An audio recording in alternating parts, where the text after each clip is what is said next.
이렇게 뉴스 앵커였는데 그 뉴스 앵커들과 함께 뉴스팀이 함께 회식을 하는데 회식 자리에서 다들 이렇게 술 한 잔씩 돌아왔답니다. 근데 그 처음에 저는 하나님을 믿어서 교회를 다녀서 술을 하지 않습니다라고 말했더니 그 앵커가 피식 웃으며 아직도 그런 거 믿느냐라고 얘기했답니다. 그 친구가 많이 마음에 이렇게 낙담과 상처를 받았어요. 왜냐하면 그 앵커를 존경하는 마음으로 이 회사 생활을 시작했고 또 그 일을 하면서 나름 이렇게 뿌듯함과 정의와 진실을 지킨다는 마음으로 행했는데 그렇게 이제 자기 신앙을 이렇게 비웃는 듯한 표정과 말투로 하는 걸 보면서 굉장히 마음이 이렇게 낙담되고 속상하다라고 이야기를 했었어요. 요즘 시대에 하나님 믿는다 그러면 이렇게 이 앵커처럼 비웃죠. 사람들이 아직도 교회 다니냐, 또 아직도 그런 거 믿냐라고 얘기해요. 왜냐하면 요즘 10대, 20대의 이 무신론 이렇게 신을 안 믿는 이 비율이 80%, 90%에 육박해요. 어마어마한 양이 이 신에 대해서 부인하는 세대를 살고 있어요. 더욱이 요즘 뉴스 들어보면 어때요? 이란과 사입이 온갖 폐해와 온갖 폐악질이 뉴스로부터 쏟아지죠. 저 매일 봐요. 와, 큰일 났다라고 그런 마음이 들어요. 근데 한편으로 그 이단과 사이비의 그런 실체가 낱낱이 까발려지니까 감사하게 돼요. 야, 정말 저런 나쁜 이들이구나 하는 생각을 하는데 또 한편으로 그 밑에 댓글을 제가 한 번씩 보잖아요. 그러면 기독교 똑같다라고 이렇게 댓글 다 달아요. 그러면서 종교는 필요 없다라부터 시작해서 온갖 얘기를 다 해요. 그래서 어떤 사람들은요, 이 신을 믿는다는 것은 자기 주관이 없고 남을 의지하고자 하는 유아기적인 행태라고까지 얘기해요. 굉장히 심하죠, 그렇죠? 그래서 하나님을 믿는 것이 비과학적이고 비합리적이며 비이성적이라고. 고등학교만 나와도 이거 믿지 않는다라고 단언하는 사람까지 있어요. 근데 정말 그런가? 우리가 신앙이라는 것이 비과학적이고 그리고 비합리적이며 비이성적이라서 이건 정말 잘못된 길로 나아가는 건가? 여러분 청년 때 고민해야 되지 않겠어요? 네. 친구 딸에 끌려면 안 돼요. 그렇죠? 제가 예전에 음악회를 갔는데 음악회 큰 감동을 받았어요. 눈물도 났어요. 여러분 음악회 가서 음악 혹시 좋아해요? 네. 음악회 가면 감동이 막 오죠, 그렇죠? 이렇게 저 옛날 김광석의 그 기타 소리를 목사님 이런 얘기 있었는데 그러게 막 가슴이 막 이렇게 아려워지고 눈물 나고 그랬던 것 같아요. 네, 그런 음악을 들으면. 근데 여러분 이 음악이라는 것 자체가 뭐예요? 소리의 진동이에요. 우리 큰애가 지금 요즘 이렇게 음향학 공부하고 있는데 저도 전자통신 했어요. 그래서 통신이라는 것은 음파의 진동의 그 크기와 그 길고 짧음의가 음파예요. 그죠? 소리예요. 음악이라는 것 자체가 음악의 그러한 음파의 진동의 일부분이라고 과학은 얘기해요. 근데 그것으로 사람들은 어떻게 돼요? 감동하고 눈물을 흘리고 그리고 인생의 의미를 발견해요. 여러분 그림을 좋아하는 사람 어때요? 그림은 이 그림을 보면 어떤 삶의 진리를 깨닫고 그리고 또한 삶에 큰 힘을 얻게 되고 도전을 받게 되죠. 근데 여러분 과학적으로 그 그림을 분석해보면 화학적으로 여러 가지 성분들을 붙여놓은 거예요. 물리적으로 보면 빛의 그러한 이 반사에 따라서 색깔이 다르게 보이는 것뿐이에요. 근데 그것으로 사람은 인생의 의미를 발견하게 돼요. 그게 뭐냐면 우리 물질적인 이상의 것으로 느낌을 받고 가치를 판단하고 삶의 의미를 발견한다는 거예요. 즉 물질적인 이상의 것이 우리의 삶을 움직여가고 살게 한다는 거예요. 이건 굉장히 중요한 거예요. 이게 뭐냐면 우리 지금 한글로 말하면 초월이란 말이에요. 이 땅의 것을 뛰어넘는 거예요. 지난해 우리 종찬 형제 그리고 우리 원인 형제 그리고 우리 용한 세 남자가 여행 갔다 왔어요. 우리만 버려두고 나쁜 사람들. 네. 근데 금요일 날 우리 용한이랑 우리 리더들이 모였는데 용한이 얼굴이 너무 좋아. 너무 행복해. 이것저것 너무 행복했는데 왜냐하면 여행 갔다 왔더니 너무 행복한 거예요. 근데 여러분 이건 이제 물질적으로 생각하면 그 여행 가기 전이랑 가기 이후랑 뭐 이렇게 돈이 더 많이 벌었어요? 쓰고 왔지. 그러니까 돈을 더 쓰고 왔어. 그런데 놀랍게도 기쁨과 즐거움으로 하루가 너무 한 주에 너무 행복했던 거예요. 이거는 사실은 물질적인 것으로 측량할 수 없고 설명할 수 없어요. 왜냐하면 그것은 감정과 감동과 느낌에 대한 영역이에요. 이것을 우리는 이 물질의 것들을 초월하는 형 이상학이라고 불러요. 형 이하도 물질이죠. 다시 말해서 우리가 여러분 인간만이 이렇게 살아요. 여러분 소돼지한테 음악 들려주면 행복하고 눈물 흘릴까요? 물론 뭐 영국 여걸 클래식을 뭐 들려주면 뭐 이렇게 좋은 젖이 나온다는 뭐 그 결과가 있긴 해요. 그러나 그들의 감동과 그의 감격과 그리고 그런 풍요로움을 느끼지 못해요. 그런데 우리 인간들은 달라요. 인간들은 물질 이상의 것을 바라보고 물질 이상의 것을 느끼고 물질 이상의 것으로 살아가는 존재예요. 그러하게 먹는 것, 입는 것 문제로 우리의 삶이 행복하지 않아요. 물론 먹는 거, 입는 거 풍요로우면 편안하긴 해요. 그러나 행복하지 않아요. 우리는 그 이상의 것을 바라보는 존재. 그래서 인간을 초월적인 것을 바라보는 존재라고 해요. 그래서 사도 바울은 이것에 대해서 지적하면서 너희가 그 이상한 것을 바라보는 신적인 영적인 존재라고 지적해요. 23절을 같이 다시 한번 읽어볼까요? 23절 시작. 내가 돌아다니며 보았으니 그런즉 너희가 알지 못하고 위하는 그것을 내가 너희에게 알게 하리라. 아멘. 여기 보면요, 알지 못하는 신에게 새긴 단을 보았어요. 원래 신상이 있어야 되는 거잖아요, 그렇죠? 근데 여기 신상이 없고 단만 있었어. 그런데 그 단을 세운 이유가 뭐냐면 어떤 신인지 모르지만 신이 있다. 그 아테네 사람들이 신이 있다라고 믿었어요. 그래서 알지 못하는 신이라고 새겨놨다. 그것이 뭐냐면 아테네 사람들 마음에는 신에 대한 갈망이 있었던 거예요. 어떤 초월적 존재에 대한 그러한 생각이 있었던 거예요. 우리가 살아가다 보면 여러분 선하고 아름답고 가치 있다는 것은 어떤 거냐면 제가 말씀드렸죠. 초월에 대한 갈망이에요. 우리가 꽃을 보면 아름답다고 여기죠. 네, 두 명이에요. 네. 그러나 우리가 참 신기한 건 사람들은 아름다움에 대한 갈망이 있어요. 어린아이들 태어나서 진짜 기가 막힌 게 예쁜 선생님 많아요. 3살, 4살만 돼도 안 가르쳐줬는데 예쁘고 안 예쁜 걸 알아요. 그래서 예쁜 선생님한테 찾아가요. 그리고 예쁜 선생님한테 좋아해요. 그건 진짜 우리의 삶의 본능에 새겨진 그러한 모습이에요. 그것은 어떻게 해요? 그리고 세상에 꽃이 아름답다는 것을 가르쳐주잖아요. 그렇죠?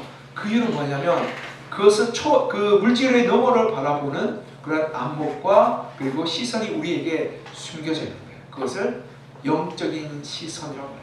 사도 바울은 그걸 가르치죠. 보이지 않는 신, 알지 못하는 신을 너희가 찾고 하는 거야. 그것이 우리의 인간에게 숨겨진 초월에 대한 의식, 그리고 그것이 바로 하나님을 구하는 마음인 거예요. 그래서 이 그리스 철학자, 헬라 철학자 프로타고라스는 내가 국경도 없고 문자도 없고 그리고 의복도 없고 왕도 없고 군대도 없는 민족은 보았지만 신이 없는 민족은 보지 못했다. 전 세계 어딜 가도 신앙의 존재예요. 전 세계 어딜 가도 신을 섬기는 그런 삶의 모습들이 있어요. 우리나라도 단군 신화가 있었죠. 그리고 중국에도 신화가 있고 그리고 전 세계 어딜 가도 다 신적인 존재를 숭배하고 섬기는 그런 마음, 이 설화가 있어요. 그건 뭐냐면 인간 마음 안에 초월을 향하는 그런 마음이 있다는 거예요. 그럴 때 우리가 만나게 되는 대상이 누구냐면 사도 바울이 소개하는 것처럼 하나님, 초월하신 분, 그리고 초월하여 존재하시는 분 하나님을 만나게 된다는 거예요. 그것이 우리 안에 숨겨져 있던 하나님의 흔적이고 하나님께서 우리에게 주신 그러한 모습인 거예요. 또 한 가지 그 다음에 넘어가면 그렇다면 과학과 우리의 생각의 이런 의식은 상충되냐 반대되냐? 그렇지 않아요, 여러분. 우리가 알아야 할 것은 과학과 신앙은 상호 보완적이에요. 서로 협력해서 이루어갈 수 있어요. 보면 26절 같이 한번 읽어볼까요? 26절 시작. 그의 모든 것을 한 형상으로 만드사 온 땅에 살게 하시고 그의 연대를 정하시며 거주의 경계를 한정하셨으니. 아멘. 이 사도 바울이 이제 좀 더 구체적으로 얘기해요. 이 세상의 모든 것들을 만들고 우리가 인간이라는 한 혈통으로 만드셨으며 그리고 온 땅에 살게 하시고 그들의 연수를 정하시고 역사를 정하시고 그리고 거주의 경계를 한정하셨다고 말해요. 이 말이 무슨 말이냐면 우리가 살아가야 될 이유와 목적에 관해서 하나님께서 정하셨다는 거예요. 여러분 물질을 심도 있게 연구하는 과학자와 신앙이 서로 반복하거나 반대가 되는 것이 아닌 것은 둘 다 기원에 대해서 고민하고 연구해요. 신앙도 그렇고 과학도 그렇고 나는 누구인가를 찾아요. 그리고 이 세상은 어떻게 생겨났는가를 살펴봐요. 그리고 또한 우리는 어떻게 살아가야 하는지를 고민하고 있어요. 이것이 과학과 신앙이 찾고 있는 거예요. 조금 차이가 있는데요. 과학은 세상의 작동 방식에 대해서 이야기해요. 어떻게? 예를 들어서 물건이 위에서 밑으로 떨어지는 이유가 뭘까? 그렇죠? 물이 위에서 아래로 흐르는 이유가 뭘까? 그리고 물을 하면 왜 이 더러운 것이 씻겨 나갈까? 그리고 배우죠, 그렇죠? 물이 극성 분자라서 이 극성 분자라서 끌어당기기 때문에 그러한 것들을 우리가 배우고 고민하고 해요. 그래서 세상의 작동 방식에 탐구하다면 신앙은 어떠냐면 세상의 의미에 대해서 고민해요. 그러하게 우리가 알아야 할 것은 세상이 아름답고 세상이 가치 있고 세상이 의롭고 세상이 선하다는 것은 과학이 결정할 수 없어요. 신앙이 결정해요. 여러분, 아름답다는 것은 과학적으로 볼 때 제가 말씀드렸죠. 그림을 발랐어요. 과학은 어떻게 얘기해요? 이 그림의 성분이 무엇인지 분석할 수 있어. 근데 과학이 정량적인 것이 얼마큼 더 아름답고 덜 아름답고를 판단할 수 있어요? 불가능해요. 그렇죠? 네. 물론 AI가 그 비슷하게 흉내 내긴 해요. 그러나 거기에 삶의 혼이 들어가 있지 않아요. 그러하게 우리는 인간의 그러한 이 혼이, 그래서 예수는 뭐래요? 사람의 혼이 들어간단 말이에요. 혼을 불어넣어서 예수를 한단 말이에요. 그렇기 때문에 우리가 정말 알아야 할 것은 과학은 인간의 가치와 의미를 결정할 수 없어요. 과학이 의와 선의 기준을 만들어줄 수 없어요. 과학이 삶의 의미와 목적을 설정해 줄 수 없어요. 그런데요, 놀랍게도 과학은 그러한 도덕과 의와 선을 추구하고 있어요. 가장 단적인 예가 뭐냐면 요즘 우리 과학에서 가장 큰 화두가 뭔지 아세요? 기후변화예요. 지금 가장 큰 화두가 기후변화예요. 왜냐하면 기후변화를 말하면 전 세계가 지금 심각한 상황이 있기 때문에, 그래서 전 세계가 탄소 규제를 하고, 그래서 전기차가 이렇게 폭발적으로 불어날 수 있는 것.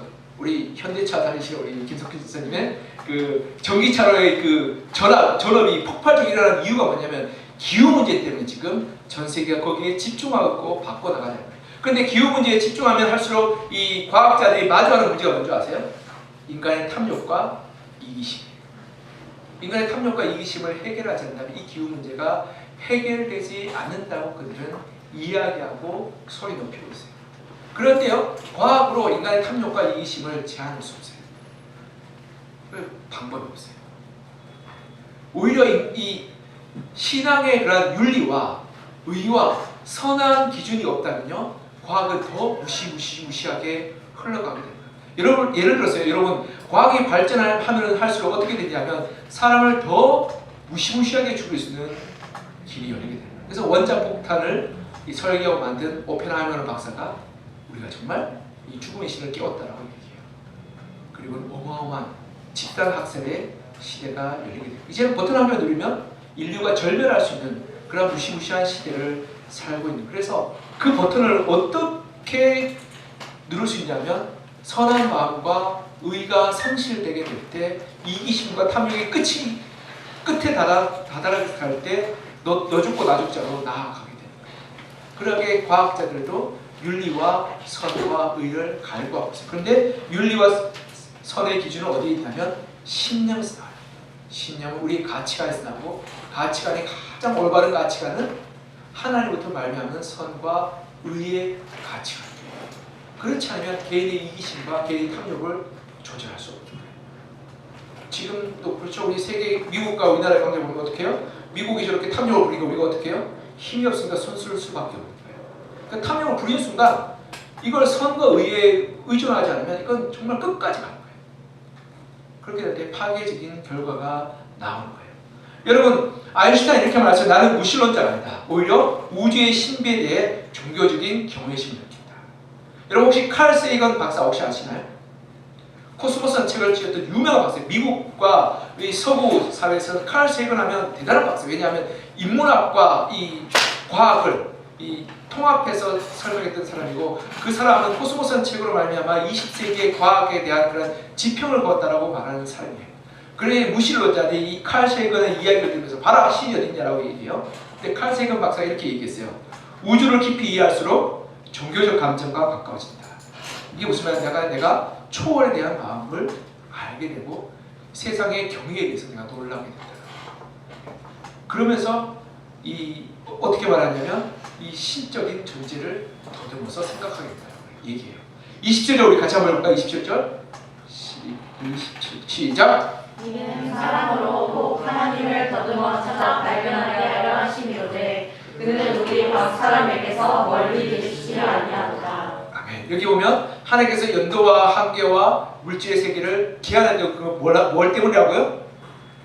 하나님을 더듬어 찾아 발견한다.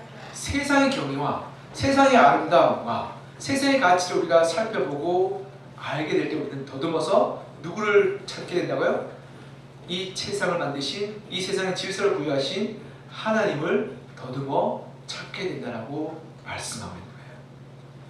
여러분, 과학은 신앙의 영역을 다룰 수 없어요. 과학은 단지 물질의 세계만 다룰 수 있을 뿐이에요. 그런데 과학이 모든 것을 알고 결정할 수 있다고 생각하는 순간 우리는 교만하게 되고 잘못된 심리에 빠지게 되며 그리고 파괴적으로 나아가게 되는 거예요. 그러기에 신앙 없는 과학은 무시무시한 것이 돼요. 그리고 과학 없는 신앙은 뭐가 돼요? 미신과 잘못 불합리한 신념으로 전락하게 돼요. 그러하게 과학과 신앙은 함께 가야 되는 거예요. 그럴 때 우리가 건강한 그런 신앙과 그리고 믿음과 삶을 이루어갈 수 있어요. 그러하게 우리가 그러한 자연의 아름다움과 위대함 속에서 하나님의 초월과 능력을 마주하게 될 때 그때 비해서 우리는 겸손하게 하나님을 바라보는 그러한 영적인 눈이 열리게 되는 거예요. 그렇게 우리가 하나님을 만나고 알았으면 좋겠어요. 그리고 세 번째로 우리는 우리의 인간의 한계와 제한 앞에서 하나님의 초월을 소망하게 돼요. 바라보게 돼요. 우리 보면 이 31절 같이 한번 읽을까요? 31절 시작. 이는 정하신 사람으로 하여금 천하를 공의로 심판하는 날을 작정하시고 이에 그를 죽은 자 가운데서 다시 살리신 것으로 모든 사람에게 믿을 만한 증거를 주셨습니다 하니라. 아멘. 여기 보면 천하를 공의로 심판하는 날이라고 말해요. 이거 마지막 때를 말하고 죽음의 때를 말하고 그리고 인생의 끝을 말해요. 우리가 인생의 마지막은 누구에게나 다 닥쳐와요. 똑같이 다 죽어요. 여기 있는 사람들 영원히 살 수 있을까요? 다 죽어요. 하나도 예외 없이 죽어요. 그렇다면 그 죽음의 위력 앞에서 누구도 저항하지 못하고 아무리 힘이 센 사람도 아무리 똑똑한 사람도 아무리 많은 것을 소유한 사람도 결국 죽음 앞에서 평등하게 굴복할 수밖에 없어요. 그러하게요. 죽음이 인생의 끝이라면 우리 인생은 뭐냐면 헛된 것이요, 허무한 것이요, 안타까운 것이요. 그리고 그 죽음의 슬픔을 우리는 견딜 수 없을 거예요. 왜냐하면 이별이 끝이기 때문에, 죽음이 끝이기 때문에. 만약 사랑하는 옆에 친구들 한번 보세요. 옆에 얼굴 한번 볼까요? 네, 옆에 한번 볼까요? 네. 만약 이 친구들이 내일 죽는다면 어떤 마음일까요? 마음이 너무 힘들지 않겠어요? 그 슬픔을 여러분 견딜 수 있겠어요? 죽음이 끝이라면? 제가 아는 분은 사랑하는 자녀를 잃었어요. 얼마나 속상하겠어요. 근데 그 죽음이 끝이라면 그 자녀를 잃은 슬픔을 이겨낼 수가 없을 거예요. 감당할 수 없어요. 왜냐면 그게 끝이기 때문에. 내가 사랑하는 아들이 끝이기 때문에. 그런데 성경은 뭐라고 하냐면 죽음 끝 이후에 하나님의 심판하는 날이 있고 그리고 죽은 자를 다시 살리신 이가 죽음 이후에 새로운 삶이 있음을 나타내 보여주셨다고 말하고 있어요. 그러하게 우리는 죽음이 우리의 인생의 마지막이 슬픔이요, 절망이요, 허무가 아니라 소망이 될 수 있는 거예요. 하나님을 만날 때 우리 죽음이 소망으로 변화하게 되는 거예요. 그러하게 하나님을 만나야 돼요. 하나님을 알아야 돼요. 그래야지만 이 땅의 삶을 우리가 열심히 노력하고 애쓰고 수고하여도 헛된 것, 허무한 것으로 되지 않는 거예요. 그렇지 않으면 솔로몬이 전도서에 고백했던 것처럼 내가 쾌락도 누리고 여자도 많이 만나고 온갖 부귀영화를 다 누리고 세상의 모든 것을 다 가보고 모든 것을 알았는데 헛되니 모든 것이 헛되더라는 이 솔로몬의 말처럼 세상은 허무한 것이고 불쌍한 것이요 안타까운 것이 될 것이에요. 사랑하는 청년 여러분, 우리가 젊을 때 하나님을 만나야 돼요. 그래야지만 우리가 이 땅을 소망으로 참된 아름다움으로 가치로 살아가게 되는 거예요. 그리고 그렇게 될 때 우리는 하나님 앞에서 우리가 우리의 삶이 참 귀한 삶임을 깨닫게 되는 거예요.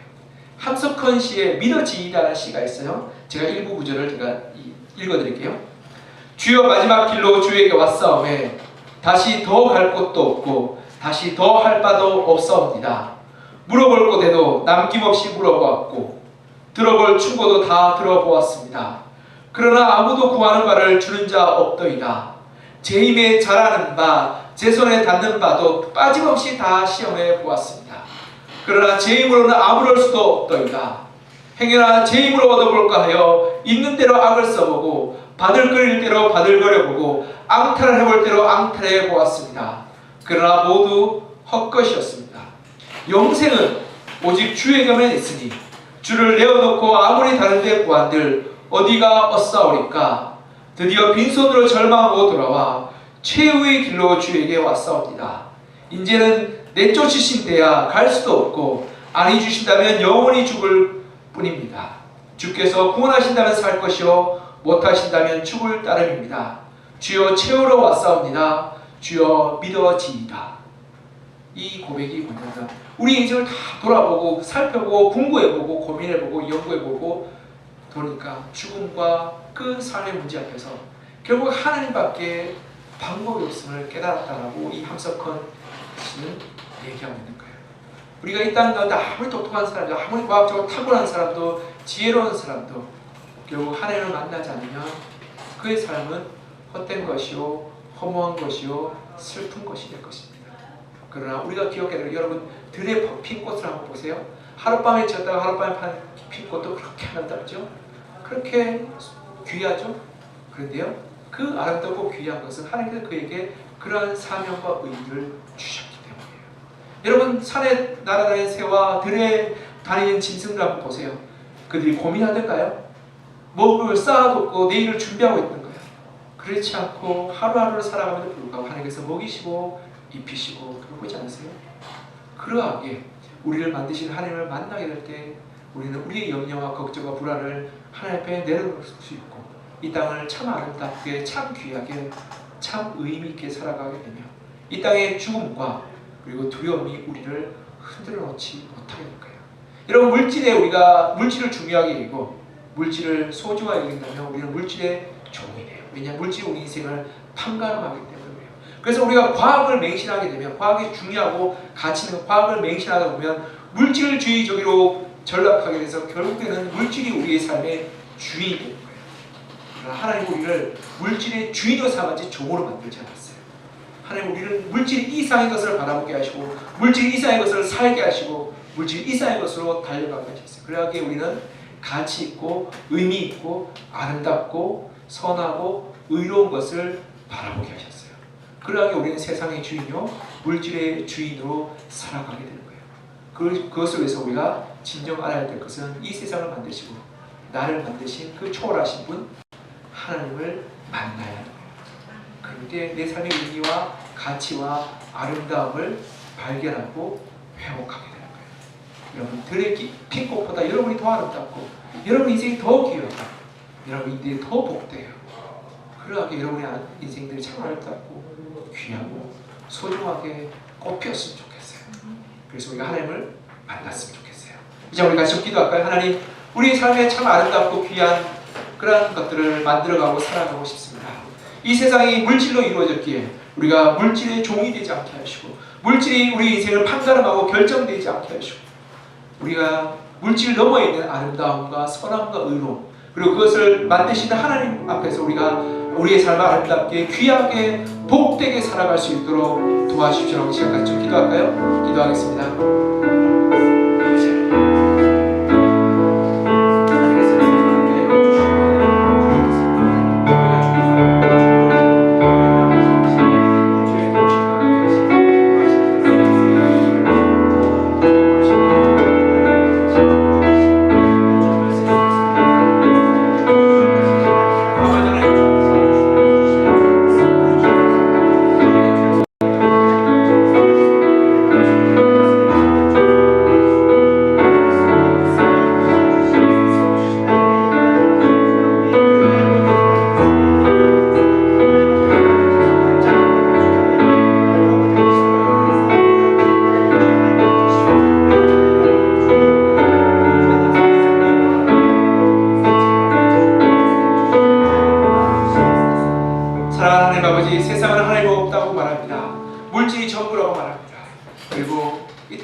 것이 전부라고 말합니다. 그러나 하나님 물질이 전부가 될 때 물질이 우리 인생을 결정짓고 물질의 소유에 따라서 우리의 인생이 판가름되며 그로 말미암아서 우리의 행복과 우리의 불행도 물질에 결정되는 것을 보게 됩니다.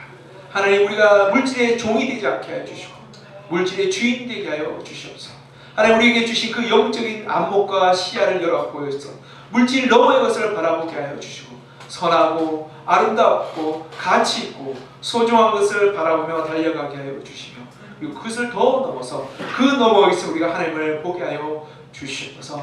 하나님 이 땅의 죽음과 심판과 마지막이 우리 인생을 허무와 절망과 슬픔으로 몰아넣고 있습니다. 그것에 우리가 넘어지지 않게 하시고 이 땅의 마지막 너머에 계신 하나님 그리고 영원한 삶으로 우리를 불러주신 하나님을 바라보며 이 땅의 허무와 슬픔과 절망에 우리가 넘어지거나 그리고 좌절하지 않고 그 너머에 하나님을 바라보며 소망으로 믿음으로 달려가 이 땅의 삶을 아름답고 귀하게 달려가는 저희들 되게 하여 주시옵소서. 하나님 하룻밤에 났다 하룻밤에 지는 이 들풀도 하나님께서 이렇게 아름답게 만드셨습니다. 우리 사랑하는 청년들의 삶을 아름답게 하여 주시고 귀하게 하시고 가치 있게 만들어 주셔서 이들의 삶이 하나님의 은혜와 의미와 사랑으로 충만하게 하시고 이 청년의 때 하나님이 주신 그 아름다움으로 말미암아 늘 감사와 감격과 은혜로 충만한 삶 살아가게 하여 주시옵소서. 하나님 우리 청년들의 주인 되시고 하나님이 되어주셔서 만나주시고 알려주시고 우리 청년의 삶이 얼마나 아름답고 귀한지를 보여주셔서 우리 청년들이 하나님의 선함과 의로우심과 그리고 위대하심을 바라보며 믿음으로 달려가게 도와주시옵소서. 하나님께서 우리를 구원하시고 생명 주심에 감사드리며 살아계신 예수 그리스도 이름으로 기도드립니다. 아멘.